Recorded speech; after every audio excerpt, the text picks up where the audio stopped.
নমস্কাৰ বন্ধু বান্ধৱীসকল, মোৰ ইউটিউব চেনেললৈ আশা কৰোঁ আপোনালোক ভালে আছে, ময়ো ভালে আছোঁ। আজি বেলেগ এটা বিষয়েহে কথা পাতিব বিচাৰিছোঁ, মানে মোৰ নিজৰ জীৱনৰ কথা, জীৱনৰ অভিজ্ঞতাৰ কথা আপোনালোকক আজি শ্বেয়াৰ কৰিব বিচাৰিছোঁ। আৰু যিসকল ভাইটি ভণ্টিয়ে মোৰ এই ভিডিঅ'টো চাই আছে, তেওঁলোকে কিছু পৰিমাণে অলপ হ'লেও উপকৃত হ'ব, কাৰণ মোৰ জীৱনটো বহুত এটা সুকীয়া, মানে বেলেগতকৈ বহুত বেলেগ। মানে কোন পৰ্যায়ৰ পৰা বৰ্তমান পৰ্যায় পাইছোঁ সেয়া মই নিজে জানো। আজিলৈকে মানে কাকো তেনেধৰণে কোৱা নাছিলোঁ, কিন্তু ইউটিউবৰ মাধ্যমেৰে এইটো কাৰণেই দিব বিচাৰিছোঁ যাতে মোৰ জীৱনৰ কথা জানি কিছু লোকে অকণমান হ'লেও ইনস্পায়াৰ হ'ব পাৰে, যাতে জীৱনত কেনেকৈ আগবাঢ়িব পাৰি। মই ইমান বৰ বেছি একো কৰিব পৰা নাই বৰ্তমানলৈকে, বহুত ডাঙৰ কিবা, কিন্তু সৰুকৈ হ'লেও অলপ ছাকচেছ হৈছোঁ। সেইটো ছাকচেছ হৈছোঁ বুলিয়ে ক'ব লাগিব, কাৰণ মই এতিয়া বৰ্তমান এটা কম্পিউটাৰ এডুকেশ্যন চেণ্টাৰ চলাই আছোঁ। ইয়াত শতাধিক ছাত্ৰ ছাত্ৰীক প্ৰশিক্ষণ দি আছোঁ, আৰু চেণ্টাৰটোৰ নাম হৈছে এছিয়ান ইনফটেক। গম পাই, অসমৰ নাম থকা এটা প্ৰতিষ্ঠান, তাৰ ফ্ৰেঞ্চাইজি লোৱা হৈছে আৰু প্ৰশিক্ষণ দি আছোঁ। এতিয়ালৈকে মই আপোনালোকক কৈ ভাল পাম যে 200ৰো অধিক ছাত্ৰ ছাত্ৰীক মই পঢ়াই বিভিন্ন সংস্থাপন দিয়াইছোঁ। সেইটো কথাত নিজেই অলপ ভাল লাগে মনটো। এতিয়া মই ক'বলৈ ওলাইছোঁ মোৰ জীৱনৰ আৰম্ভণি যাত্ৰাৰ কথা। যেতিয়া মই কলেজত পঢ়ি আছিলোঁ, মোৰ পঢ়া শুনা কৰা কলেজখনৰ নাম আছিল নগাঁও মহাবিদ্যালয়। পোনপ্ৰথমে মই শিমলুতল জাজুৰী গাৰ্লছ এম ভি স্কুলত ক শ্ৰেণীৰ পৰা অষ্টমমান শ্ৰেণীলৈকে পঢ়িছিলোঁ। যদিও গাৰ্লছ স্কুল বুলি কোৱা হয়, তাত ল'ৰা ছোৱালী সকলোৱে পঢ়ে।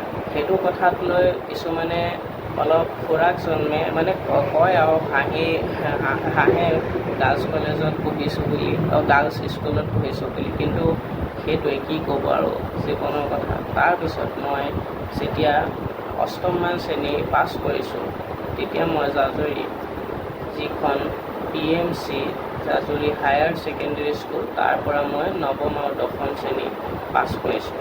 দশম শ্ৰেণী বৰ বেছি ভাল হোৱা নাই, কিন্তু ফাৰ্ষ্ট ডিভিজন পাইছিলোঁ আৰু লেটাৰ এটাত পাইছিলোঁ। তাৰপিছত মই ৰাওনা হৈছিলোঁ নগাঁও মহাবিদ্যালয়লৈ। নগাঁও মহাবিদ্যালয়ত মই উচ্চতৰ মাধ্যমিক শাখাত নামভৰ্তি কৰিছিলোঁ 2017 চনত, আৰু 2017 চনৰ পৰা 2019 চনত পাঠ্যক্ৰম শেষ হৈছিল উচ্চতৰ মাধ্যমিক বিদ্যালয়ত। আৰু শেষ হোৱাৰ পিছতে যিহেতু ৰিজাল্ট দিছে, আৰু মোৰ যিহেতু বেমাৰ হৈছিলে, সেই বেমাৰ মুহূৰ্তটো মই পৰীক্ষালৈ যাবলৈ মই চকু পানী ওলাই যায় সদায়। পৰীক্ষা একো পঢ়িব পৰা নাই। মই 3 মাহ 4 মাহ যথেষ্ট মানসিকভাৱে অশান্তিত ভুগিছিলোঁ, কিন্তু সেই অশান্তি ভোগা স্বত্বেও মোৰ মায়ে কৈছিল যা পৰীক্ষালৈ যায়, একো নহয়, ভাল হ'ব, ভগৱানে যি কয় ভাল কৰিব। কিন্তু মই সদায় পৰীক্ষালৈ কান্দি কান্দি গৈছিলোঁ। তাৰ নেপথ্যত বহুত কাহিনী আছে, সেইখিনি বেলেগ এটা ভিডিঅ'ত ক'বলৈ বহুত দীঘলীয়া কাহিনী সোমাই আছে। তাৰপিছত মোৰ ডিভিজন আছিলে 2nd ডিভিজন। মই কিন্তু মানে আশা কৰা নাছিলোঁ পাছ কৰিম বুলি, যিটো এটা ছিটুৱেশ্যন হৈছিলে, কিন্তু পাছ কৰিলোঁ, ভাল লাগিল সেইটো। আৰু লেটাৰো পাইছিলোঁ, 2nd ডিভিজন পাইছিলোঁ, যদি অসমীয়াত 85 নে 87 তেনেকুৱা নম্বৰ এটা পাইছিলোঁ।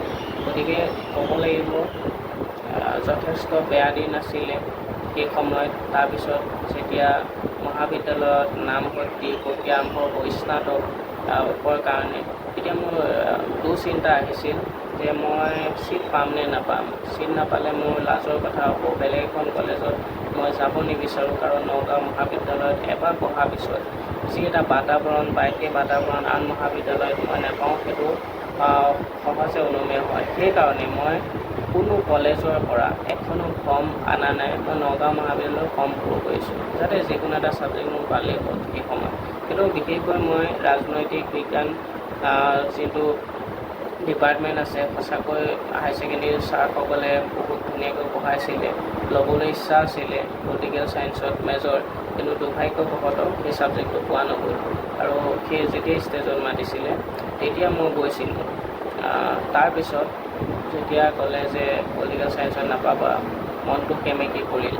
কিন্তু সেই সেমেকি পৰিল যে তেতিয়াতো মই গুচি আহিব নোৱাৰোঁ, কাৰণ বেলেগ এটা ছাবজেক্ট হ'লেও বিচাৰিব লাগিব। তেতিয়া মোৰ মনলৈ আহিল যে হিষ্ট্ৰী লৈ লওঁ, কিন্তু মোৰ হিষ্ট্ৰী নাছিলে, হিষ্ট্ৰী হাই ছেকেণ্ডেৰীত নাছিলে।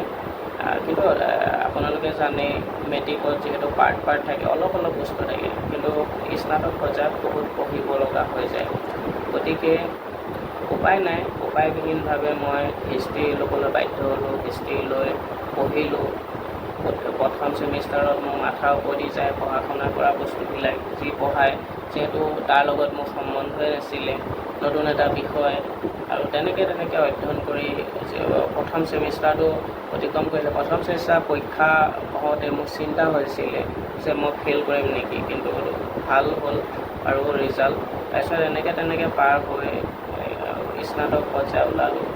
স্নাতক পৰ্যায় ওলোৱাৰ পিছত মোৰ বেছি চিন্তা আহিল, এতিয়া কি কৰিম। স্নাতক পৰ্যায়ৰ লাষ্ট সময়খিনিত মই টিউশ্যন কৰিছিলোঁ, তাৰপৰা কিছু টকা আহৰণ কৰিছিলোঁ, সেই টকাই চলিছিলোঁ। এনেধৰণে আৰু তেনেকৈ টিউশ্যন, হোম টিউশ্যন, কিবাকিবি টিউশ্যন এনেকৈ চলি আছিলোঁ। তাৰপিছতে সেই সময়তে মই কম্পিউটাৰ পাঠ্যক্ৰম শিকিছিলোঁ জাজৰি এটা চেণ্টাৰত, আৰু নগাঁৱতো শিকিছিলোঁ বাৰু অলপ দিন।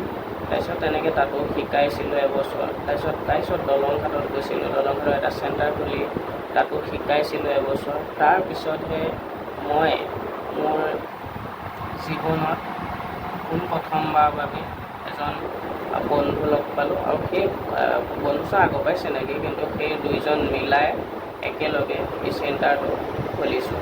আৰু ভাল লাগে, যিহেতু মনোমালিন্য আছে, আৰু এতিয়া চেণ্টাৰটো আগুৱাই গৈ আছে অলপ হ'লেও, আৰু নিজে কিবা এটা কৰি মানে নিজেই স্বাৱলম্বী হ'ব পাৰিছোঁ, সেইটো আটাইতকৈ এটা ডাঙৰ কথা। সকলোৱে যিহেতু বিভিন্ন কথা, কামৰ কথা চিন্তা কৰি থাকে, কাম নগাঁৱত আছে যদিও চেলাৰী কম, প্ৰেছাৰ বেছি, বহুতে কৰি আছে উপায়বিহীনভাৱে, কিন্তু যিটো মই কৰি আছোঁ সেইটো স্বাধীন চেতিয়াভাৱে কৰি আছোঁ। আজি যদি মন গৈছে ক'ৰবালৈ গুচি গৈছোঁ কৰিবৰ কাৰণে।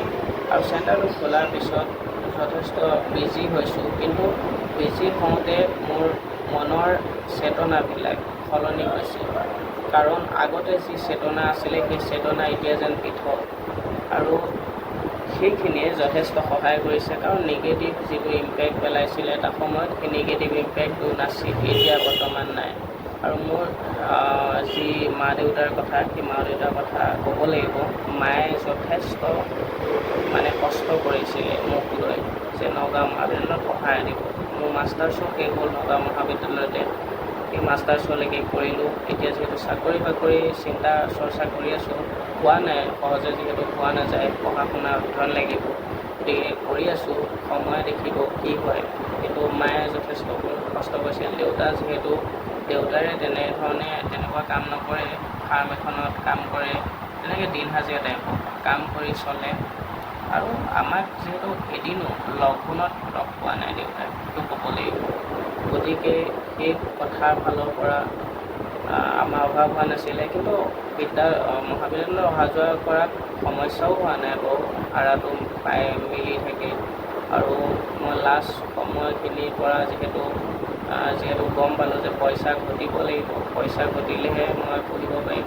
আৰু তেনেকৈ আজি 5 বছৰ হ'ল ঘৰৰ পৰা এটকাও নোলোৱাকৈ ফুৰা মেলা আদি কৰি পঢ়া শুনা কৰি আছোঁ। আজি এই কথাখিনিয়ে হয়তো কিছুমানক উপকৃত নকৰিব পাৰে, যিসকলে এই ভিডিঅ'টো চাব, মানে যোনসকলৰ কথা কৈছোঁ, যোনসকলৰ বিল' পভাৰ্টি লাইনত আছে, তেওঁলোকে চাই পেলাই এই ভিডিঅ'টো অনুধাৱন কৰিব, কি পৰ্যায়ৰ পৰা আজি পৰ্যায় অলপ হ'লেও ভাল পৰ্যায় এটাত পাইছোঁ। সেইটোৱে সাফল্য বুলি ক'ব লাগিব। সেইটোৱে জীৱনৰ এটা নতুন দিগন্তৰ সুচাৰুৰূপে পালন কৰিছে, সেইটোৱে ভাল লাগিছে।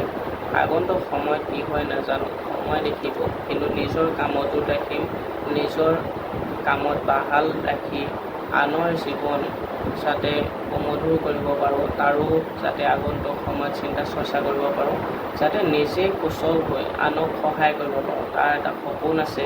কিন্তু সেই সপোন সাৰ্থক হ'বৰ কাৰণে যথেষ্ট কষ্ট অৱশ্যে অলপ ভগৱানৰ আশীষ লাগিব আৰু আপোনালোকৰ চাপৰ্ট লাগিব। এইখিনিয়ে কৰোঁ। ধন্যবাদ।